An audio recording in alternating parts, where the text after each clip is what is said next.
aspirants, how are you all? I hope all of you are doing well and preparing for your upcoming exams really well. So guys, हमने last 5 lectures में काफ़ी कुछ cover कर लिया हुआ है. ठीक है, सबसे पहले हमने कॉन्टिनेंट्स ओशन से शुरू किया था, जिसके बाद हमने कॉन्टिनेंट्स और ओशन जानने के बाद हमने एशिया कॉन्टिनेंट को पकड़ा था कि डीपली हर एक कॉन्टिनेंट को डीपली पढ़ेंगे और धीरे धीरे हम आगे बढ़ेंगे ताकि हमें एक वास्ट नॉलेज हो जाए और कुछ भी हम कहीं से भी कुछ भी छोड़ ना सकें. मतलब कि हर टॉपिक हम अच्छे से कवर कर पाएँ, हर कंट्री, हर कॉन्टिनेंट, हर चीज़ वर्ल्ड की अच्छे से प्रिपेयर कर पाएँ ताकि किसी भी तरह का कोई कहीं भी क्वेश्चन किसी भी एग्ज़ाम में आए इससे रिलेटेड तो हम उसका आंसर ईजिली दे पाएँ. ठीक है. सो फर्स्ट लेक्चर में हमने फर्स्ट लेक्चर में हमने कॉन्टिनेंट्स एंड ओशंस किए थे. सेकंड लेक्चर में जब हमने एशिया पे आए थे तो हमने एशिया में पर्टिकुलरली साउथ एशिया को देखा था, पढ़ा था. साउथ एशिया में जो सबसे इम्पॉर्टेंट जो साउथ एशिया की एक ग्रुप ऑफ कंट्रीज है जिसको कि हम सार्क बोलते हैं वो पढ़ा था. सार्क में बेसिकली 8 कंट्रीज आती हैं जो कि मैंने आपको बहुत अच्छे से पढ़ाई हैं, याद करवाई हैं, रिवाइज करवाई हैं. अगर आपने नहीं देखी तो kindly go to the playlist and check out every video one by one so that you can have a proper conceptual clarity. और ये वीडियोस मैंने बिगनर्स के लिए स्पेशली फोकस किया है कि ताकि जिनको बिल्कुल भी किसी भी टाइप की भी अगर नॉलेज नहीं होगी इन सब चीज़ों के रिलेटेड, अगर वो अच्छे से वीडियोस देखेंगे तो उनको एक बहुत अच्छी कॉमन अंडरस्टैंडिंग हो जाएगी और एग्जाम में किसी भी टाइप का क्वेश्चन होगा तो उनको कोई भी डिफ़िकल्टी फेस नहीं करनी पड़ेगी आई गेस. हाँ, तो हमने 7 कंट्रीज पढ़ी थी जो कि 8 थी जो मैंने आपको अच्छे से याद करवाई थी, जो कि हैं मालदीव, श्रीलंका, बांग्लादेश, अगेन सुन लो आप, इंडिया, पाकिस्तान, अफगानिस्तान, भूटान और नेपाल. ठीक है. एंड उसके बाद जब हम साउथ एशिया से साउथ ईस्ट एशिया पे गए थे तो हमने एशियन कंट्रीज पढ़ी थी. ASEAN is also an association of South East Asian nations which was founded on 8 August 1967 in Bangkok, Thailand. Okay. So ये एशियन का जो ग्रुप है ये साउथ ईस्ट एशिया का मेन ग्रुप है. ठीक है. जैसे साउथ एशिया का सार्क है वैसे ही साउथ ईस्ट एशिया का एशियन है, जो कि मैंने बड़े अच्छे से कंसेप्चुअल क्लैरिटी के साथ आपको लर्न प्लस रिवाइज करवाया हुआ है. अगर आपने नहीं पढ़ा तो काइंडली पुरानी वीडियोस में जाके आप उसे अच्छे से पढ़ें, तभी आपको आगे चलने का फ़ायदा होगा. अदरवाइज आपको ऐसे लगेगा कि आपने बिल्कुल जैसे पीछे का आपको कुछ कंसेप्चुअल क्लैरिटी होगी नहीं और आप आगे से पढ़ना शुरू करोगे तो एक प्रॉपर आपका बेस तैयार नहीं होगा. और जो एशियन कंट्रीज़ हैं वो हमारी 10 कंट्रीज़ हैं जो कि मैंने आपको अच्छे से बताई थी. एक बार फिर से आप उनका अच्छे से नाम सुन लो. ठीक है, ताकि आपके दिमाग में एक बार दोबारा से वो फ्रेशन अप हो जाएं. जो कि हैं Myanmar, Laos, Thailand, Cambodia, Vietnam, Malaysia, Singapore, Brunei, Philippines और इंडोनेशिया. ठीक है, ये 10 कंट्रीज एशियन कंट्रीज थे. और उसके नेक्स्ट लेक्चर में हम आपको बहुत अच्छे से मैंने आपको बांग्लादेश लिबरेशन वॉर समझाई थी, जिसको कि हम इंडो पाकिस्तान वॉर भी कहते हैं. ठीक है, इसमें पूरा आपको कंसेप्चुअल क्लैरिटी दी थी कि कोल्ड वॉर क्या थी, बांग्लादेश को ईस्ट पाकिस्तान कहते थे, वेस्ट पाकिस्तान क्या था, पाकिस्तान ने अमेरिका की हेल्प कैसे मांगी थी, अमेरिका ने 7th फ्लीट को कैसे भेजा था, 40 to 50 worship, nuclear warships India के खिलाफ लड़ने के लिए अमेरिका की आई थी, लेकिन इंडिया ने रशिया की हेल्प लेके 40th फ्लीट जो मंगवाई थी आई थी रशिया की हमारी हेल्प करने with more than 100 to 200 nuclear warships. और उस वजह से जो अमेरिका था वो पीछे हट गया था और जो ईस्ट पाकिस्तान है वो फ्री हो गया वेस्ट पाकिस्तान से, जिसको कि हम बांग्लादेश के नाम से अभी जानते हैं. जो बांग्लादेश की वॉर थी वो 16 दिसंबर 1971 को ख़त्म हुई थी और बांग्लादेश को एक सेपरेट कंट्री जो है घोषित कर दिया गया था. ठीक है, ये पूरा कंसेप्चुअल क्रिस्टल क्लियर करके मैंने आपको प्रीवियस लेक्चर में समझा दिया हुआ. अगर आपने नहीं वीडियोस देखी तो kindly go and please watch the video so that you can have a proper base to march forward with the flying colours. तो ठीक है. सो मैंने आपको कहा था कि साउथ एशिया और साउथ ईस्ट एशिया पढ़ने के बाद हम आगे चलेंगे तो ये जो हमने 18 कंट्रीज पढ़ी है वन बाय वन हमें डिटेल में पहले हम ये पढ़ लेते हैं ताकि जो 18 कंट्रीज हैं उनमें से कोई भी किसी भी टाइप का क्वेश्चन होगा तो हम उसको ईजिली पढ़ पाएंगे और ईजिली आंसर कर पाएंगे. ठीक है.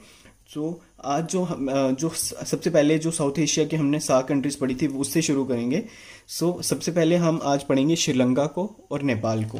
गाइस ये एक रिप्रेजेंटेशन है जो कि स्केल पे नहीं है, ये मैंने खुद ड्रॉ किया हुआ है मैप। एक्चुअली मैप्स में, इन छोटे छोटे मैप्स में आई डोंट थिंक कि you can have a proper understanding, ठीक है। मैंने एक मैप से देख देख के इनकी फिजिकल रिप्रेजेंटेशन बड़ी करके बनाई है ताकि एक एक चीज़ मैं आपको अच्छे से समझा पाऊँ, ठीक है। अगर आपके पास, आप ये नहीं, मुझे तो पता है कि ये एक बड़ा डिफिकल्ट टास्क है कि इतनी बड़ी A4 शीट लेके उस पर ऐसे पेंसिल से या मार्कर से ये सब ड्रॉ करके बनाना, लेकिन if you are serious about your study ना, then you have to arrange something, ठीक है। या तो आप ऑक्सफोर्ड का एटलस ले लो, that will be the best thing for you, seriously guys. अगर वो भी नहीं कर सकते हो तो आप एक जो हमारे मैप्स आते हैं, कॉन्टिनेंट्स के भी मैप आते हैं गाइज, कॉन्टिनेंट्स के भी प्रैक्टिस मैप आते हैं अमेजोन से, या वो मंगवा लो, या आप किसी भी स्टेशनरी शॉप से जाके वो भी ले सकते हो, और स्टेशनरी शॉप में आराम से मिल जाएंगे ठीक है। टाइम ज़ाया ना करते हुए श्रीलंका से शुरू करते हैं, ठीक है गाइज।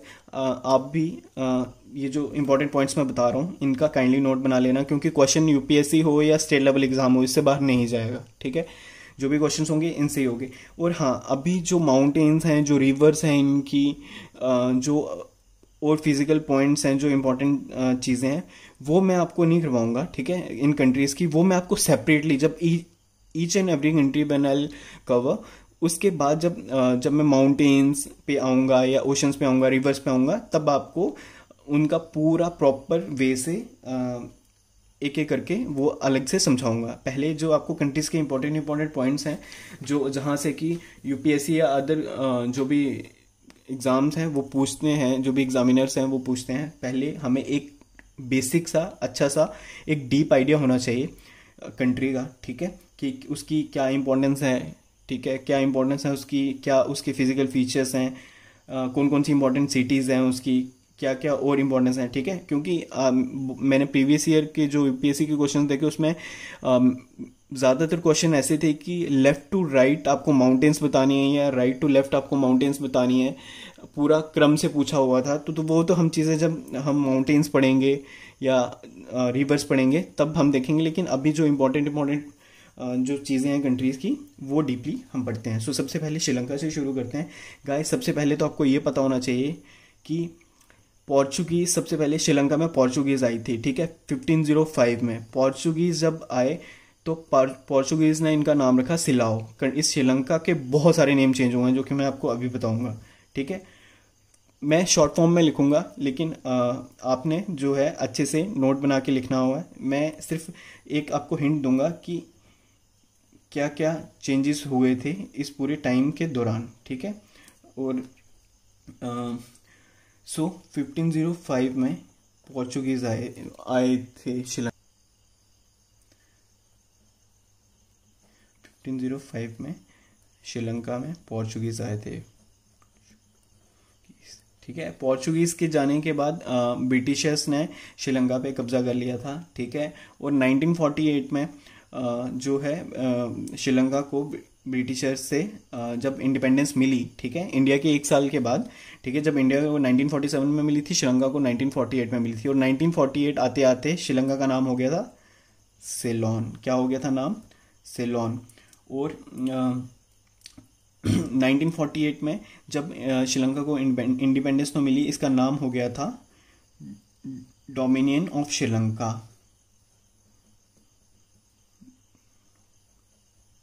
डोमिनियन ऑफ श्रीलंका, ठीक है।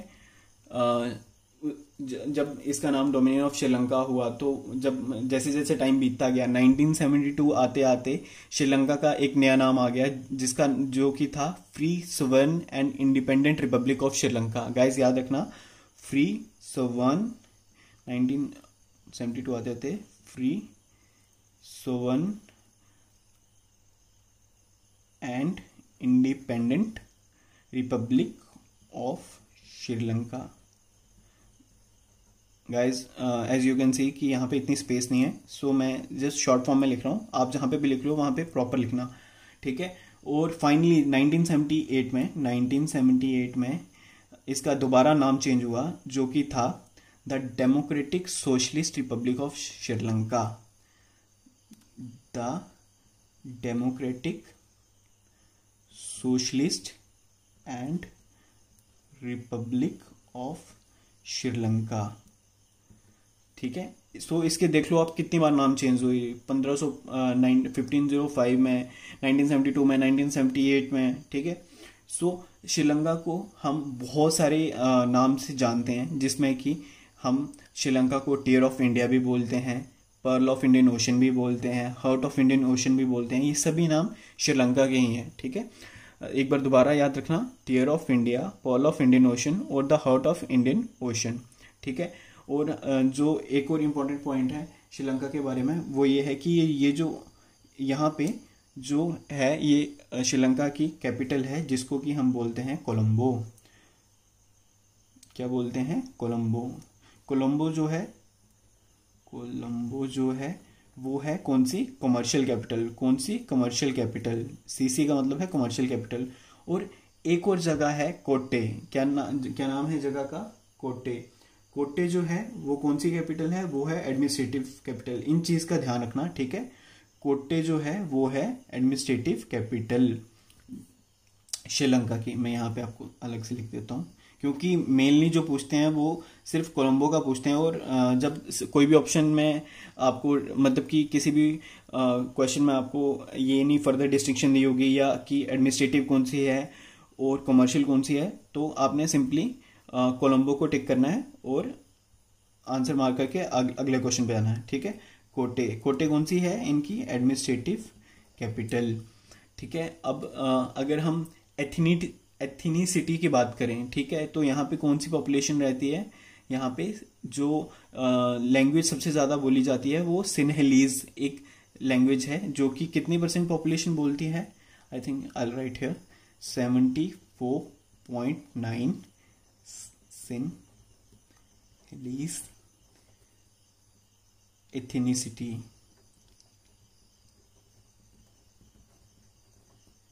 और यहाँ पे जो सबसे ज़्यादा रिलीजन फॉलो होता है वो है गाइस बुद्धिज्म। ये पॉइंट बहुत ही इंपॉर्टेंट है और काइंडली डू रिमेंबर दिस। और उनकी जो पॉपुलेशन है वो 70.20 है। ठीक है, और जो एरिया है श्रीलंका का, total area that Sri Lanka has is 65,610 kilometre square. ठीक है, और ये सबसे इम्पोर्टेंट पॉइंट जो आपने याद रखना है वो ये है कि जो लिटरेसी रेट है वो श्रीलंका का बहुत ज़्यादा हाई है गाइस। श्रीलंका का लिटरेसी रेट जो है साउथ एशिया में, साउथ एशियन नेशन जितने भी है ना, सबसे ज़्यादा अगर कोई लिटरेट कंट्री है then that is Sri Lanka. The literacy rate of Sri Lanka is 92.5। Do remember this. And सबसे ज़्यादा है, जैसे आपको पता है इंडिया में जो हमारा जो साउथ के वो स्टेट्स हैं, जैसे केरला हो गया, सबसे ज़्यादा हाईली लिटरेट स्टेट है वो हमारी कंट्री की, वैसे ही श्रीलंका जो है साउथ एशियन नेशंस की सबसे ज़्यादा लिटरेसी रेट श्रीलंका का है साउथ ईस्ट एशिया में पूरे में। ठीक है, सो काफ़ी पढ़ी लिखी कंट्री है ये एक इम्पॉर्टेंट पॉइंट। और ये जो पॉइंट देख रहे हैं सबसे इम्पॉर्टेंट पॉइंट है। इस पॉइंट पे मैंने आपको ये जो पॉइंट है, ये जो है, ये इसे बोलते हैं हम हम्बनटोटा पोर्ट। और हम्बनटोटा पोर्ट के रिलेटेड मैंने बहुत सारी चीज़ें आपको समझाई हैं प्रीवियस लेक्चर में। If you haven't watch this those lectures, go and watch so that अभी भी आपको कोई भी परेशानी ना हो। ठीक है, कौन सा पोर्ट है ये? हम्बनटोटा पोर्ट। हम्बनटोटा पोर्ट। ठीक है, और ये जो है, ये जो जगह है ये बहुत इंपॉर्टेंट जगह है ये भी श्रीलंका की। इसे हम बोलते हैं पॉइंट पेड्रो। ठीक है, ये हाईएस्ट पॉइंट है श्रीलंका का और ये बहुत बार क्वेश्चन पूछा हुआ है। So do remember this, highest point है श्रीलंका का। ठीक है, और यहाँ पे भी एक बहुत इंपॉर्टेंट जगह है श्रीलंका की जिसे हम बोलते हैं जाफना। बहुत इंपॉर्टेंट सिटी है जाफना। ठीक है, और ये जो मैंने डिस्टिंक्शन दी है श्रीलंका की, ठीक है, जो ऊपर का पार्ट है उसे हम बोलते हैं अपर श्रीलंका। जिसमें कि जो मैंने आपको एलटीटी की कहानी बताई थी, वो ऊपर वाले श्रीलंका, नॉर्थ श्रीलंका में बहुत ज़्यादा प्रेवलेंट थी और यहाँ पे सबसे ज़्यादा मारकाट हुई थी उस टाइम पे। अगर आपने वो लेक्चर नहीं देखा तो kindly go and watch this. And this one is lower Sri Lanka, this one is lower Sri Lanka. और ये जो डिस्टिंक्शन है ना, ये जो डिस्टिंक्शन है, इसे ये एक पास है, ठीक है। ये बहुत इंपॉर्टेंट पास है और पास को बोलते हैं हम एलिफेंटा पास। इससे भी बहुत क्वेश्चन पूछे जाते हैं, so kindly do remember this.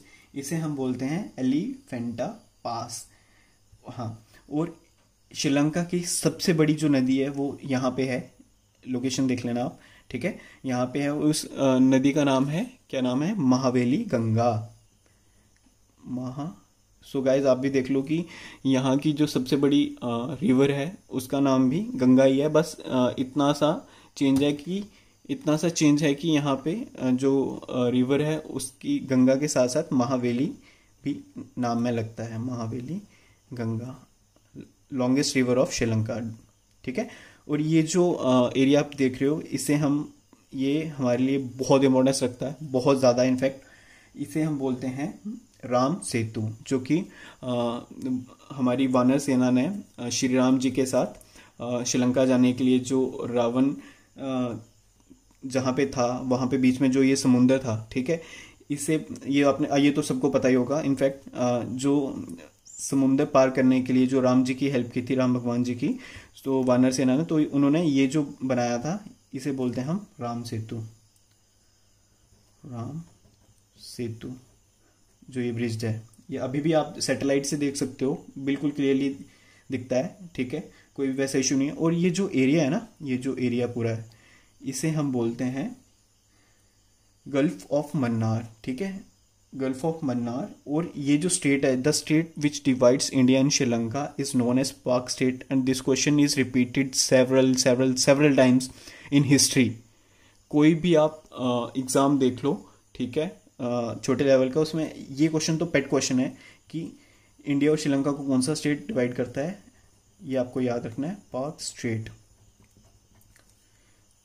ठीक है। और ये जो है, ये जो एरिया है, इसे हम बोलेंगे gulf of Mannar, gulf of Mannar. So I think this would be enough for Sri Lanka, ठीक है। ये आपने जो भी पॉइंट्स हैं ये दिमाग में रखने हैं। और अब हम जो हमारी नेक्स्ट कंट्री है उसकी तरफ बढ़ते हैं, ठीक है। हमारी नेक्स्ट कंट्री जो है वो है Nepal. As you can see, Nepal की बहुत बहुत बहुत ज़्यादा एक लंबा कल्चर, एक लंबी हिस्ट्री है, ठीक है। ये शुरू होती है बात 1786 में, ठीक है, 1786, जब king Prithvi Narayan Shah of Gorkha in 1786 has invaded the Kathmandu valley and unified Nepal, ठीक है। ये काइंडली आप याद रखना। नेपाल का जो ऑफिशियल नेम है, नेपाल का ऑफिशियल नेम क्या है, federal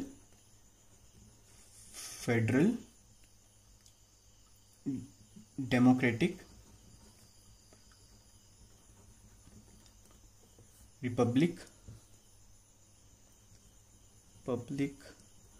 of Nepal, federal democratic Republic of Nepal, ठीक है।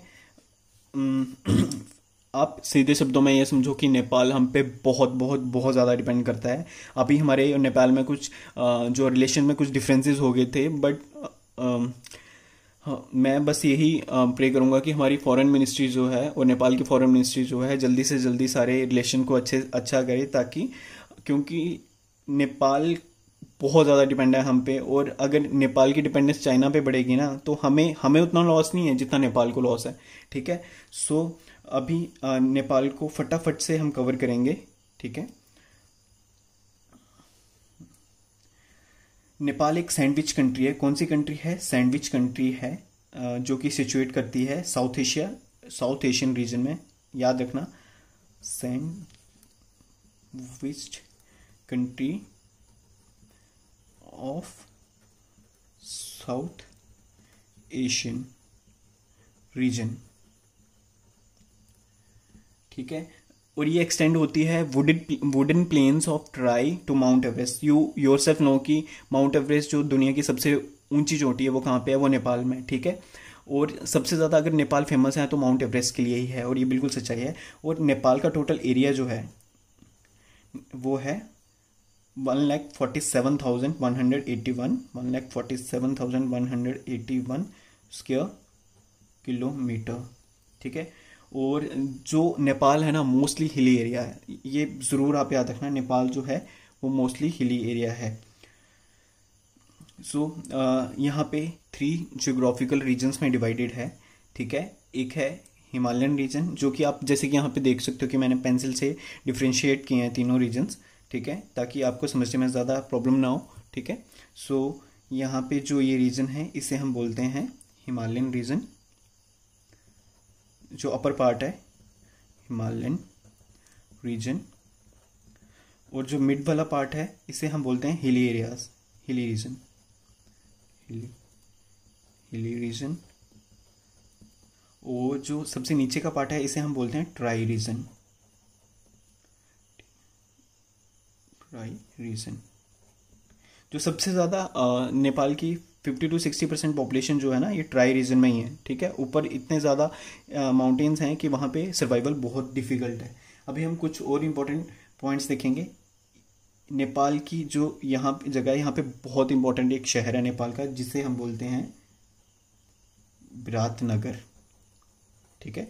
इसकी लोकेशन काइंडली आप मैप में ज़रूर मार्क करना, क्योंकि आपको जो ये मैं लोकेशंस मार्क कर रहा हूँ एग्ज़ाम में डिट्टो ऐसे क्वेश्चन पूछे जाते हैं कि नेपाल, खासकर यूपीएससी में नेपाल का मैप दे दिया जाएगा, आपको 4 जगह लोकेशन दे दी जाएगी और पूछेंगे कि ये जो नेपाल का बहुत फेमस सिटी है ये कहाँ पे लोकेट करता है, ठीक है। सो यहाँ पे एक और इम्पॉर्टेंट सिटी है नेपाल की ट्राई रीजन में जिसका नाम है जनकपुर। और आप लोगों की जानकारी के लिए बता दूं, जो हमारी सीता माँ थी उनका भी अकॉर्डिंग टू शास्त्रार्थ जन्म जो है वो जनकपुर में हुआ था।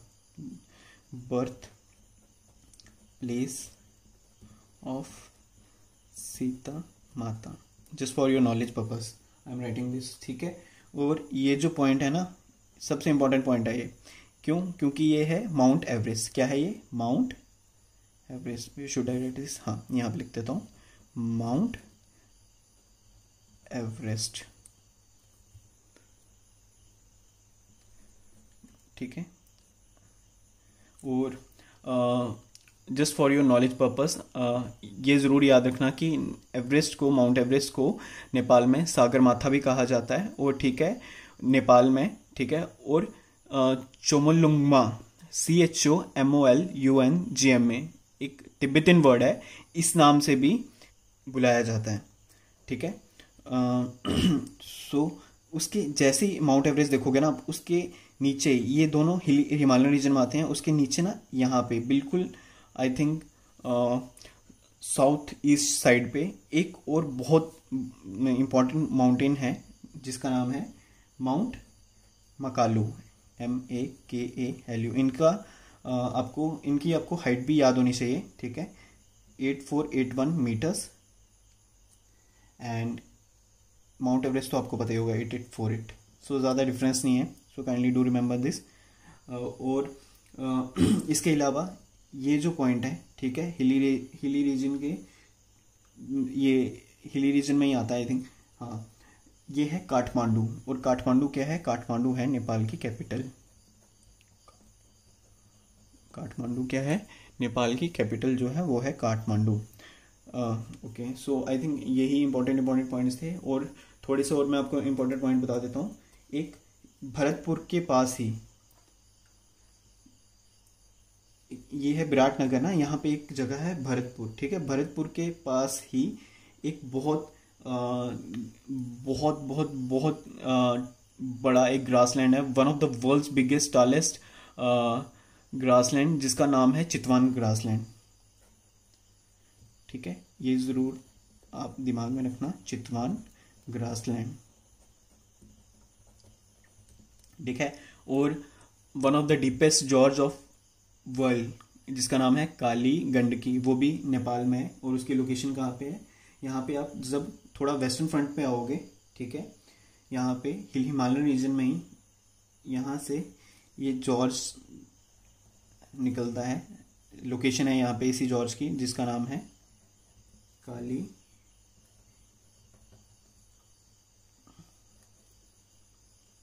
गंडकी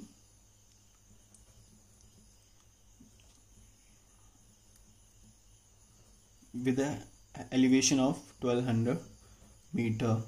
ठीक है, चितवान ग्रासलैंड को दिमाग में रखना है और कालीगंज की जॉर्ज को अपने दिमाग में रखना है, क्योंकि इससे बहुत इजीली आपका क्वेश्चन बन सकता है। ठीक है, और highest value on earth, highest value on earth, do remember this, highest value on earth is also in Nepal.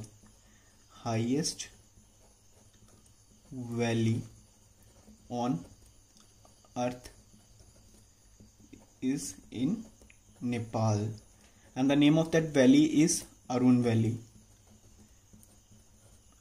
क्या नाम है इसका? अरुण वैली। और अगर आप इसमें जो रिलीजियस कम्युनिटीज़ की बात करो तो मोर देन 80% जो है नेपाल में हिंदू हैं, मोर देन 80%। सो ऑलमोस्ट ये सिमिलर ही है इंडिया से, more than 80% are follow Hindu religion, Hindus, and rest and I think near about 11% जो हैं वो बुद्धिज्म को फॉलो करते हैं, Buddhist, and rest are other minority communities. ठीक है, और आपको अभी थोड़े दिन पहले आपको पता ही होगा कि इंडिया और नेपाल का एक इशू चल रहा था। ठीक है, वो इशू किस चीज़ के रिलेटेड था वो भी मैं आपको फटाफट समझा देता हूँ, क्योंकि वीडियो ऑलरेडी बहुत लंबी हो चुकी है। सो ये जो रीज़न है ना, मेन पॉइंट था यहाँ पे। और ये पॉइंट कब शुरू, ये जो किस्सा है कब से शुरू हुआ, ये बहुत पुराना किस्सा है और ये शुरू होता है कब? March 4th 1816। ये कौन सी डेट है? ये डेट है ट्रीटी ऑफ सगोली की। ठीक है, ट्रीटी ऑफ सगोली के में क्या लिखा गया था? वो ये लिखा गया था कि जो नेपाल है वो कहाँ से शुरू होता है? ये शुरू होता है काली रिवर से। डू रिमेंबर दिस, कहाँ से शुरू होता था? काली रिवर से। और काली रिवर कहाँ पे? ये जो पूरा एरिया ना, यहाँ पे काली रिवर बहती है। ठीक है, यहाँ पे जो भी है काली रिवर बहती है। ठीक है, लेकिन अब मेन पॉइंट क्या है लड़ाई का पूरा, जो भी ये इंडिफरेंस है इंडिया और नेपाल में अभी। ठीक है, जो इंडिया है वो कहता है कि काला यहाँ पे है एक जगह काला पानी, आई थिंक, हाँ, यहाँ से इंडिया कहता है कि यहाँ से जो है वो काली नदी निकलती है। लेकिन जो नेपाल है वो कहता है कि लिम्पियाधुरा, जो कि है यहाँ पे एक जगह, वो बोलता है कि यहाँ से जो काली नदी है वो यहाँ से निकलती है। सो जो ये बीच का एरिया है ना, जो भी ये बीच का एरिया है, so main point of indifference यही है। नेपाल कहता है कि ये जो एरिया है, अगर काली नदी यहाँ से लिम्पियाधुरा से निकलती है नेपाल के अकॉर्डिंग, तो ये सारा एरिया जो है नेपाल का है, जो कि उन्होंने जो अपना नया मैप निकाला था उसमें भी नेपाल में शो किया, जो कि बहुत गलत बात है। लेकिन अकॉर्डिंग टू इंडिया, जो काली रिवर है वो निकलती है काला पानी से, और काला पानी यहाँ से है। और ये जो भी इंडिया ना, जो भी ये एरिया है मिडिल का, ये सब इंडिया को बिलोंग करता है। ठीक है, और मैं आपको बता नहीं सकता कि नेपाल जो है इंडिया पे कितना ज़्यादा डिपेंड है। नेपाल में कुछ भी, अगर नेपाल को शायद इतना ये भूल गया है कि अगर नेपाल को हवाई सैर करनी है तो उसे इंडिया के थ्रू ही होके जाना पड़ेगा। ठीक है, इंडिया के थ्रू नहीं जाएगा तो और कोई चारा नहीं है, क्योंकि यहाँ पे ये जो रीजन है ना, नेपाल के ऊपर वाला रीजन है, ये है तिब्बत, जो कि चाइना ने कब्जा रखा हुआ है। ठीक है, और अब जो फ्लाइट्स है ना वो तिब्बत से नहीं जा सकती, जितनी भी फ्लाइट वो इसलिए नहीं जा सकती कि यहाँ पे इतने ऊंचे ऊंचे पहाड़ हैं कि पॉसिबल ही नहीं है। मोर देन 5 किलोमीटर यस के लेवल के यहाँ पे पहाड़ हैं तिब्बत में। तो अगर नेपाल को हवाई सैर करनी है अपनी, या फिर एयरवेज को चलाना है, अपने जो भी फॉरेनर्स हैं नेपाल में आएंगे, या नेपाली लोग अगर बाहर जाने की कोशिश करेंगे या बाहर जाना चाहते हैं, तो उनको इंडिया से ही होके गुजरना पड़ेगा। और अगर इंडिया ने एक बार मना कर दिया और इंडिया के साथ इन्होंने रिलेशन बिगाड़ लिया ना, तो इनको अपनी हवाई सेवा भी भूल जानी पड़ेगी। और ये बिल्कुल सही बात है। और तो और आपको शायद ये भी पता नहीं होगा कि जो भी नेपाल में सामान जाना होता है ना, सब यहाँ पे कोलकाता पोर्ट में उतरता है। कहाँ पे उतरता है? वेस्ट बंगाल का जो कोलकाता पोर्ट है ना, वहाँ पे उतरता है। और फिर नेपाल में जो भी सामान है वो जाता है, या तो यहाँ पे एक जगह है बागडोगरा, वहाँ से होके हुए नेपाल में जाएगा, ये यहाँ से रक्सोल एक जगह है, रक्सोल से होते हुए नेपाल में जाएगा। अदरवाइज नेपाल में कोई भी बाहर का सामान नहीं जा सकता। अगर इंडिया अपने पे आ गया ना, तो इनको सारा का सारा जो भी इनका इंपोर्ट एक्सपोर्ट है सब खराब हो जाएगा। सब जो भी एक कंट्री कमाती है, ठीक है, फॉरेनर से या अपने डोमेस्टिक प्रोडक्ट बाहर बेच के, वो सब इनको भूल जाना पड़ेगा। एनीवेज ऐसा होगा नहीं, क्योंकि इंडिया नेपाल के रिलेशन बहुत पुराने हैं। ये जो भी लैंड का इशू है जल्दी सॉल्व आउट होगा। ये जो लिम्पेधुरा और कालापानी का जो भी ट्रीटी ऑफ सगोली से चला आ रहा है, ठीक है, उस वजह से जो भी ये इंडिफरेंस है, आई होप कि जल्दी ठीक होगा। So as I can see today's lecture is more than 30 minutes. So I think यहीं कंक्लूड करते हैं, और नेक्स्ट लेक्चर में हम बांग्लादेश पढ़ेंगे, ठीक है। बांग्लादेश को एक अच्छे से, बांग्लादेश बहुत इंपॉर्टेंट है इंटरनेशनल रिलेशन में, और खासकर यूपीएससी का जो सेकंड पेपर है Indian polity and international relations, इसके लिए ये जो मैं अभी डीपली बढ़ा रहा हूँ ना, ये बहुत ज़्यादा इंपॉर्टेंट है, ठीक है। इन चीज़ों को आपने दिमाग में रखना है। और एक और बात मैं आपको बताना चाहता हूँ कि जो काठमांडू है ना, काठमांडू में एक बहुत फेमस मंदिर है, ठीक है, बहुत बहुत बहुत फेमस मंदिर है। इंडिया के बहुत ज़्यादा लोग जाते हैं, इवन कि ऑल ऑफ द वर्ल्ड इस मंदिर के लिए नेपाल में आते हैं, ठीक है। मेन टूरिस्ट अट्रैक्शन है आजकल तो ये, ठीक है। और इस मंदिर का नाम है पशुपतिनाथ मंदिर, पशुपतिनाथ टेम्पल, ठीक है। ये कहाँ पे है? ये काठमांडू में ही है, ठीक है। और ये हमारे लॉर्ड शिव का टेम्पल है, ठीक है। और ये एक बहुत बहुत बहुत ज़्यादा टूरिस्ट जाते हैं यहाँ पे इस टेम्पल को विजिट करने के लिए, इवन कि इंडियंस भी बहुत ज़्यादा जाते हैं, ठीक है। आई होप कि एक ऑल इन ऑल मैंने आपको एक आइडिया, एक बेस बहुत अच्छे से समझा दिया है नेपाल और श्रीलंका को, ठीक है। और आप इनको अच्छे से रिवाइज करना। कुछ भी आपको नहीं समझ आएगा, do let me know, it's my request, do let me know in the comment section, so that I can make you understand and I can improve myself, okay। So आप अच्छे से पढ़ाई करो, अपने पेरेंट्स से प्यार करो, ठीक है, अपने देश से प्यार करो। Thank you for watching. Jai Hind, bye, tata, see you in the next lecture.